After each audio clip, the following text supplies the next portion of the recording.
Welcome to another episode of Senior Moments. I am Michelle Runyon, Director of Community Engagement for Hunk Community. And I am really excited to have with us today Chris Guild. I'm excited for a couple of reasons, Chris. Let's know what they are. You're a newbie. We are newbies. You have a different perspective. So everyone I've interviewed so far has been here for years. You've been here for months. How long have you and your wife Marty been here? We moved in on the 1st of December. So it is now in the middle of March. So you really are a rookie. Yes. What do you think so far? It's a marvelous place to live. Not only from the facility point of view, but also the people and the staff are equally fine. The staff can't seem to do enough for you, and everybody is very friendly, and there don't appear to be any cliques or little groups of people. Of course, there are close friends, but they're never exclusive from what I can see. Yes, exactly. I know. Yeah. It is. It's a great group of people. I think I say that all the time, but it's because it's true.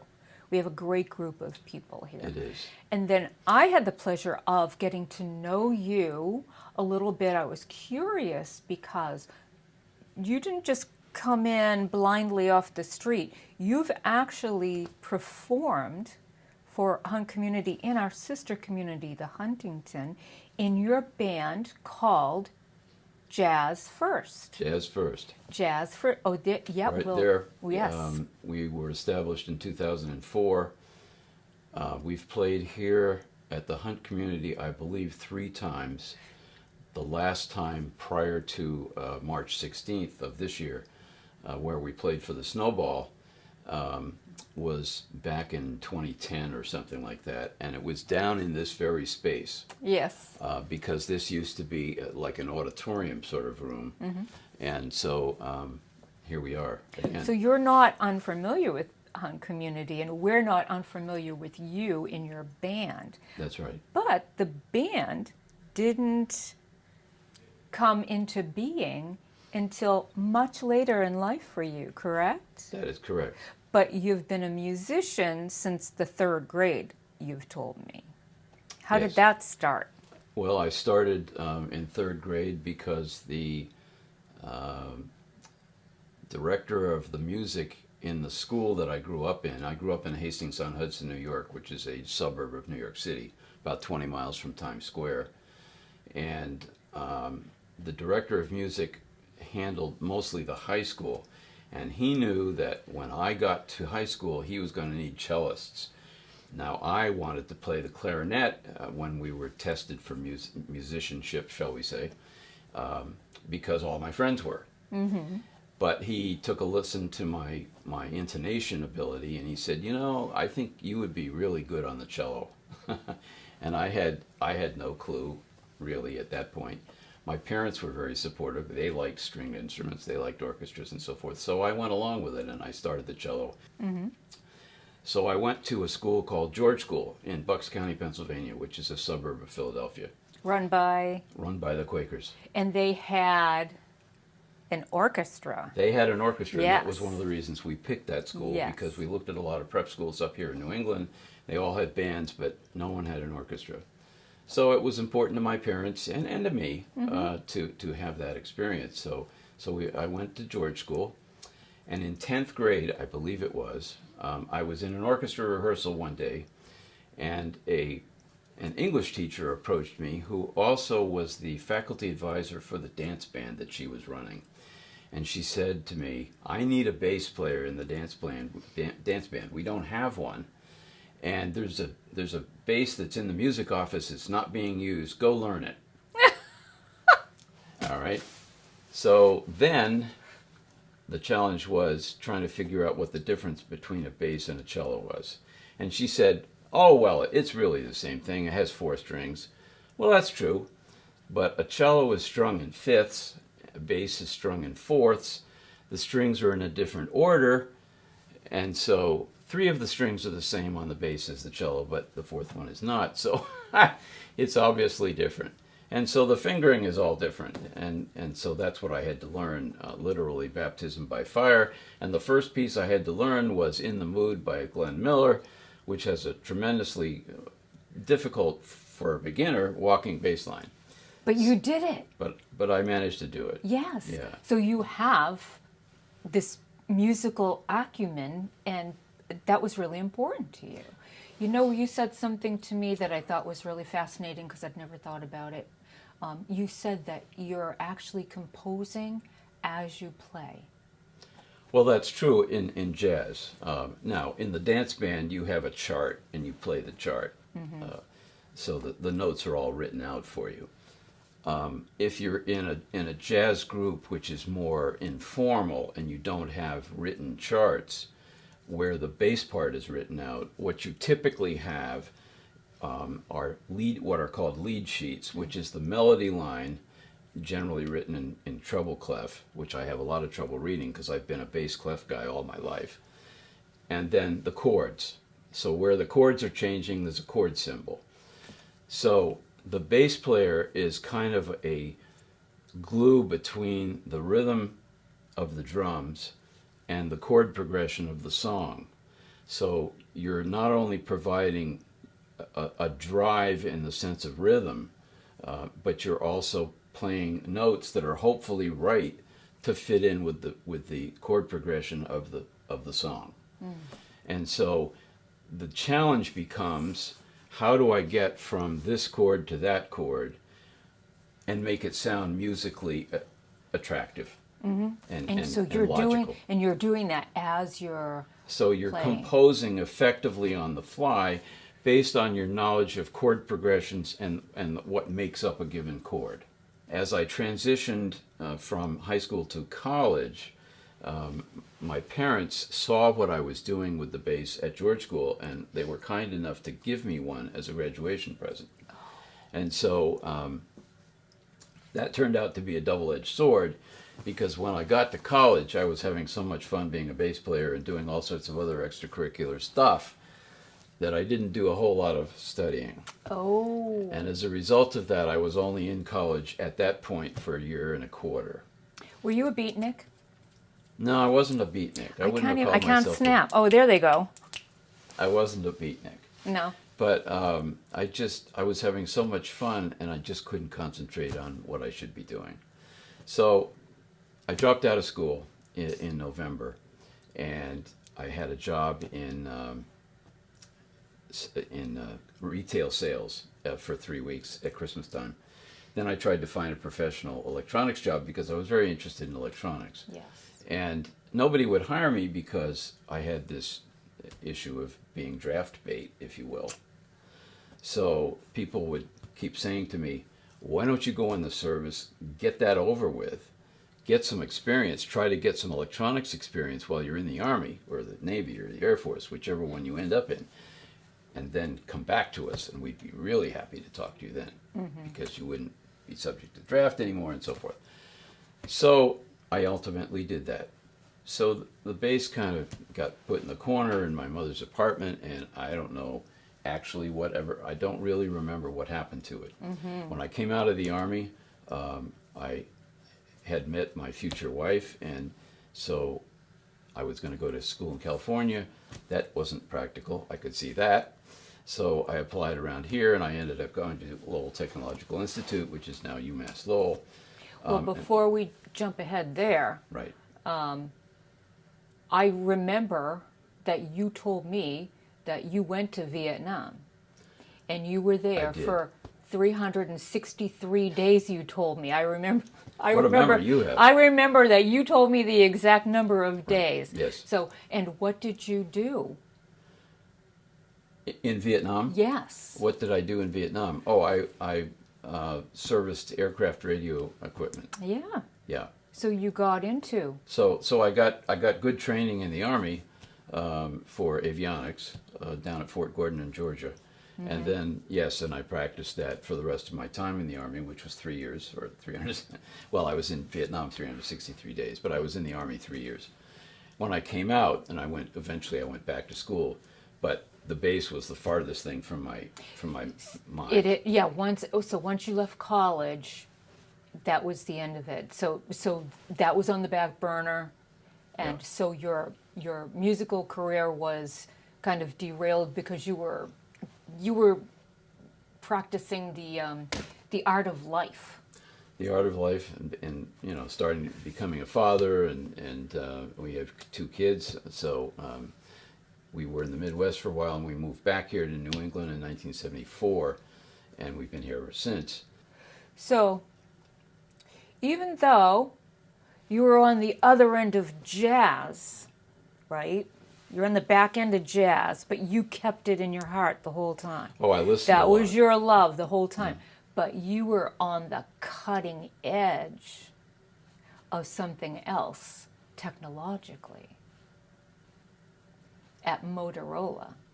Oh, yes. My first professional job out of school, I worked on car telephone. I was in the car telephone department at Motorola in Schaumburg, Illinois, which is a suburb of Chicago. And we were working with equipment that was maybe this big, and it went in your trunk. That was the radio itself. And then there was a big umbilical cord that went up through the car, and you had a unit that was probably screwed to the floor, and it had a handset on it just like a telephone, and you would pick it up and hopefully get a channel. There were only 11 channels in Chicago at the time, and so it was difficult to, a lot of times you'd pick up and it would be busy. And so tell me about your retirement, because it was forced, wasn't it? It was, as is many times the case these days. I was laid off in 2003, and it was unfortunate, although the company took very good care of me in many ways until I was eligible for Medicare and so forth. So I cannot fault them 100% that way.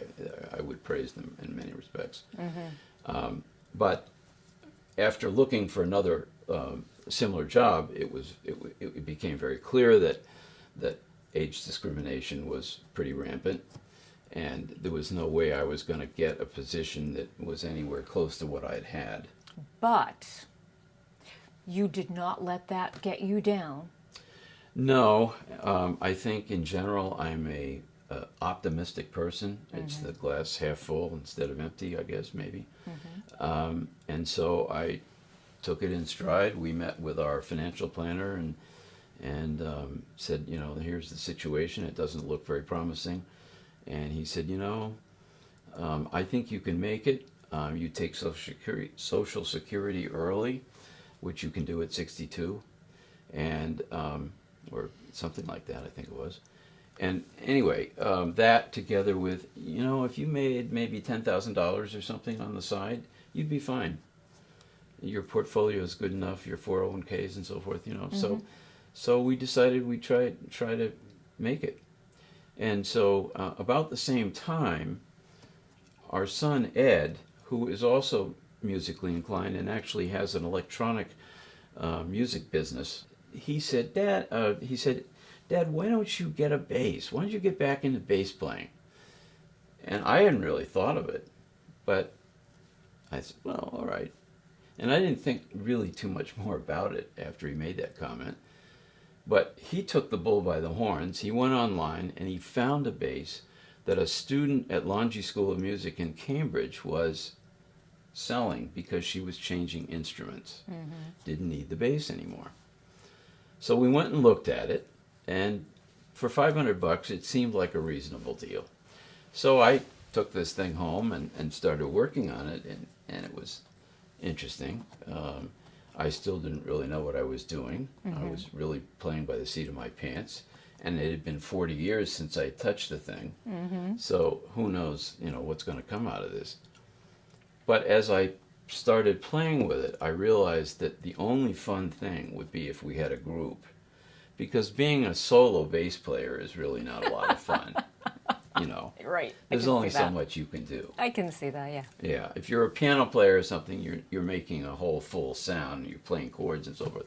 So anyway, I decided at the time we were at First Church as members here in Nashua. And so I had a couple of friends at church who decided that they would join me, and we formed a band called Jazz First. And that's part of the reason the name is Jazz First, is because it started at First Church. And you also have a couple of people that will do vocals for Yes, you. it started as a trio, and that's Yeah. the heart of the group. Right. But as we went forward, we started augmenting ourselves with vocalists or other instrumentalists like sax, flute, clarinet. Yes. And it grew to the point where we had it. For instance, one of our big jobs was at the Crown Plaza Hotel in Nashua, and they created an event every Thursday called Primed for Jazz, and basically it was a prime rib buffet, and then we played in the restaurant.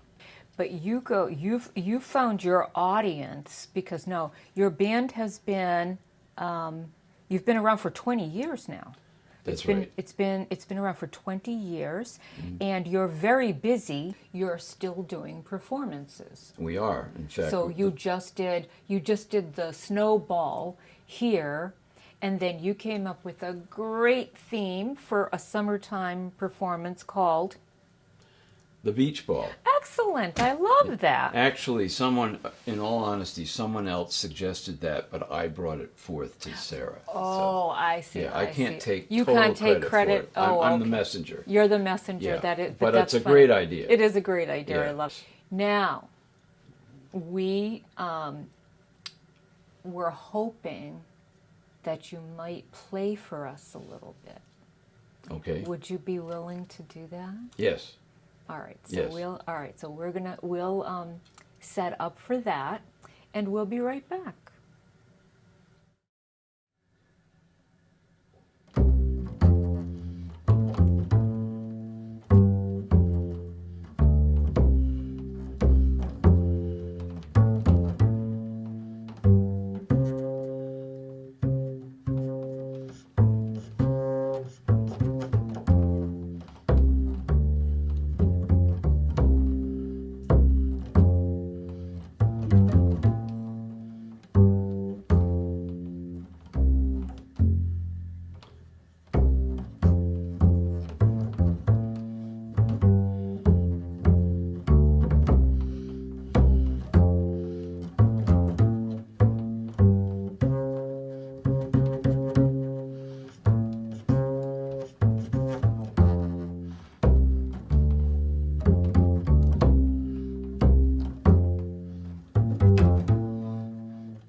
So, Chris, something that when we have time, what I like to ask people is, in addition to understanding senior moments as times of well-earned, great experiences, we also like to keep the humor, and we would like to hear a traditional definition of senior moment from our guests.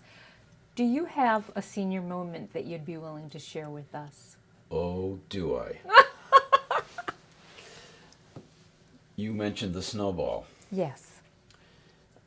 We keep my jazz equipment in the storage area, which is down near the end of the Monroe building, under the new section. So the bass is in there, the amplifier is in there, the multiple black bags of equipment that I have are in there. So when we moved, we got a little truck. I like to call it a truck. It's like a little dolly that Amazon sells, and it expands. It actually gets longer if you pull it apart, and it has a handle. And so we discovered that everything other than the bass and my book bag, which is on wheels anyway with a handle, fits on this little truck. So my wife Marty and I, and she's a wonderfully dedicated schlepper. She's a true roadie. Yeah. When we go places, she goes with me. She's very very devoted to this. I can It's see that very- about her. It's very, very kind of her. So anyway, we loaded up the truck, and she wheeled it down the hall, all the way down, up the elevator, and into the great room where the snowball was to take place. And this was 3 o'clock in the afternoon. The snowball starts at 6, so we wanted to get all the equipment up there. Meanwhile, the base is actually easiest to transport around the building in the car.